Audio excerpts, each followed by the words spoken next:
Digital സാങ്കേതിക സർവകലാശാല VC നിയമന വിഷയത്തിലെ ഹൈക്കോടതി വിധിക്കെതിരെ ഗവർണർ ഇന്ന് സുപ്രീം കോടതിയിൽ ഹർജി നൽകിയേക്കും. താൽക്കാലിക VC നിയമനങ്ങൾക്ക് UGC ചട്ടങ്ങൾ ബാധകമല്ലെന്ന വിധിയിലെ പരാമർശമാണ് ഗവർണർ ചോദ്യം ചെയ്യുക. അതിനിടെ താൽക്കാലിക VCയെ നിയമിക്കുന്നതിനുള്ള പാനൽ സർക്കാർ രാജ്ഭവന് കൈമാറി. സർവകലാശാലയുടെ പ്രവർത്തനം സാധാരണ നിലയിലാക്കാൻ ഇടപെടൽ ആവശ്യപ്പെട്ട് BJP സിൻഡിക്കേറ്റ് അംഗങ്ങൾ നൽകിയ ഹർജി ഇന്ന് ഹൈക്കോടതി പരിഗണിക്കുന്നുണ്ട്. ഡാൻ കുര്യൻ കൂടുതൽ വിവരങ്ങളുമായി ചേരുകയാണ്. ഡാൻ, ഇപ്പോൾ നമ്മൾ സൂചിപ്പിച്ചത് പ്രധാനപ്പെട്ട 3 വിഷയങ്ങളാണ്. ആദ്യം ഗവർണർ സുപ്രീം കോടതിയിലേക്ക് എത്തുന്നു എന്ന സാഹചര്യം പരിശോധിച്ചാൽ ഹൈക്കോടതി വിധിക്കെതിരായാണ് അപ്പീലുമായി ഗവർണർ മുന്നോട്ട് പോകുന്നത്. ഗവർണർ അപ്പീലിൽ പറയുന്ന പ്രധാനപ്പെട്ട കാര്യങ്ങൾ എങ്ങനെയാണ്?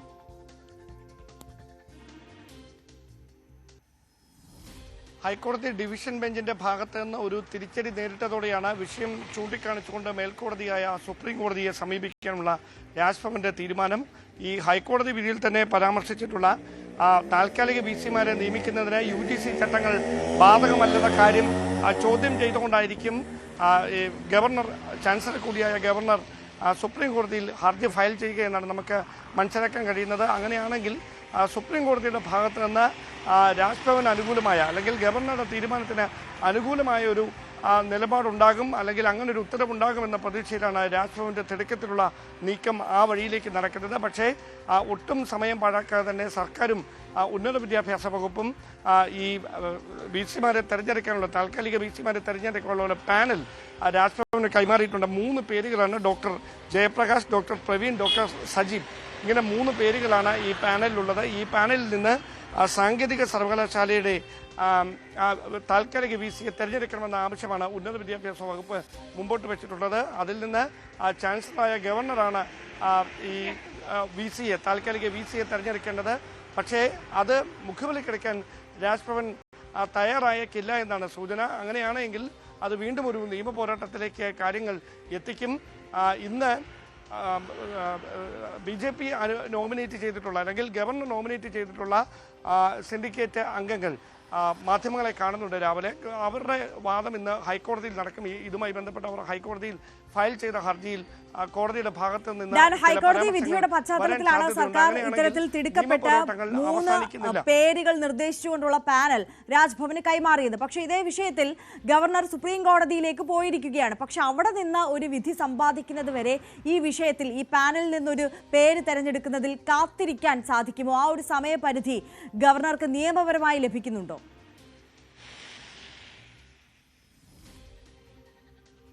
അതിനുള്ള സാധ്യതയാണ് കാണുന്നത്. കാരണം അദ്ദേഹം അത് ഫയൽ പഠിച്ച് ഏതെങ്കിലും ഒരാളെ അല്ലെങ്കിൽ താൽക്കാലിക VCമാരായി സർക്കാർ കൈമാറിയിരിക്കുന്ന പട്ടികയിൽ നിന്ന് ഒരാളെ തിരഞ്ഞെടുക്കാനുള്ള സമയം നീട്ടിക്കൊണ്ടു പോകാനാണ് സാധ്യത. കാരണം കേസ് സുപ്രീം കോടതിയിലേക്ക് എത്തുമ്പോൾ സുപ്രീം കോടതിയുടെ ഭാഗത്ത് നിന്ന് ഏത് തരത്തിലുള്ള ഇടപെടൽ ഉണ്ടാകും എന്നത് നോക്കിയതിന് ശേഷം അങ്ങനെ ഒരു തീരുമാനത്തിലേക്ക് കടക്കുകയുള്ളൂ എന്ന് ചാൻസലർ കൂടിയായ ഗവർണർ നിലപാടെടുത്താൽ സർക്കാർ വെട്ടിലാകും. അവിടെയാണ് തുടർ നീക്കങ്ങൾ എങ്ങനെയാകുമെന്നതിൽ ഒരു ആകാംക്ഷ നിലനിൽക്കുന്നത്. അതുകൊണ്ടാണ് ഞാൻ ആദ്യം തന്നെ സൂചിപ്പിച്ചത്, ഇത് വലിയ നിയമ പോരാട്ടങ്ങളിലേക്ക് തന്നെ വഴിവെക്കും. പെട്ടെന്നൊന്നും അവസാനിക്കുന്ന ഒരു കാര്യമായിരിക്കില്ല.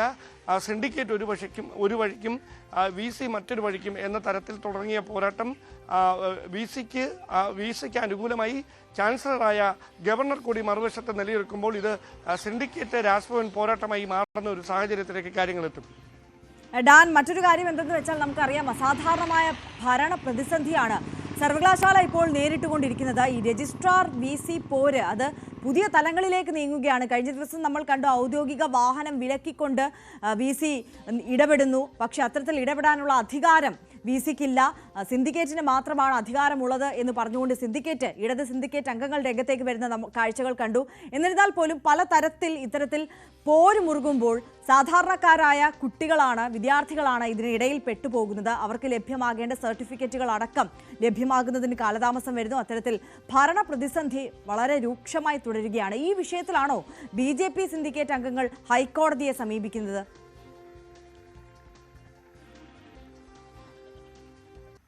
തീർച്ചയായിട്ടും ഇതടക്കമുള്ള വിഷയങ്ങൾ BJP സിൻഡിക്കേറ്റ് അംഗങ്ങൾ ഹൈക്കോടതിയിൽ അവരുടെ ഹർജിയിൽ ഫയൽ ചെയ്തിരിക്കുന്ന ഹർജിയിൽ കൃത്യമായി പരാമർശിച്ചിട്ടുണ്ട്. മാത്രവുമല്ല vice chancellor doctor Mohan Kunnummal, Kerala സർവകലാശാല വൈസ് ചാൻസലർ, ഈ രജിസ്ട്രാർക്ക് ഔദ്യോഗിക വാഹനം നൽകരുത് എന്ന കാര്യം അദ്ദേഹം ഔദ്യോഗികമായി തന്നെ ആവശ്യപ്പെട്ടിട്ടുണ്ട്. പക്ഷേ അത് മുഖവിലക്കെടുക്കാതെ ഔദ്യോഗിക വാഹനത്തിൽ തന്നെ ഇന്നും രജിസ്ട്രാർ അനിൽകുമാർ സർവകലാശാല ആസ്ഥാനത്ത് എത്താനാണ് സാധ്യത. അവിടെ രജിസ്ട്രാർക്ക് പിന്തുണയുമായി ഇടത് സിൻഡിക്കേറ്റ് അംഗങ്ങളാണ് രംഗത്തെത്തിയിരിക്കുന്നത്. അവർ പറയുന്നത് സിൻഡിക്കേറ്റാണ് ഈ വിഷയത്തിൽ തീരുമാനമെടുക്കുന്നത്, അവിടുത്തെ കസ്റ്റോഡിയൻ സിൻഡിക്കേറ്റാണ്. അതുകൊണ്ട് തന്നെ അവിടുത്തെ വസ്തുവകകളുടെ പൂർണ്ണമായ ഉത്തരവാദിത്വം സിൻഡിക്കേറ്റിനാണ്.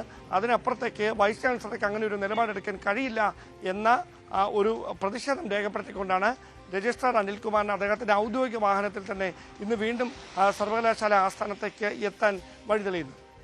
യെസ്, ഡാൻ കുര്യനാണ് വിശദാംശങ്ങളുമായി നമുക്കൊപ്പം ചേർന്നത്.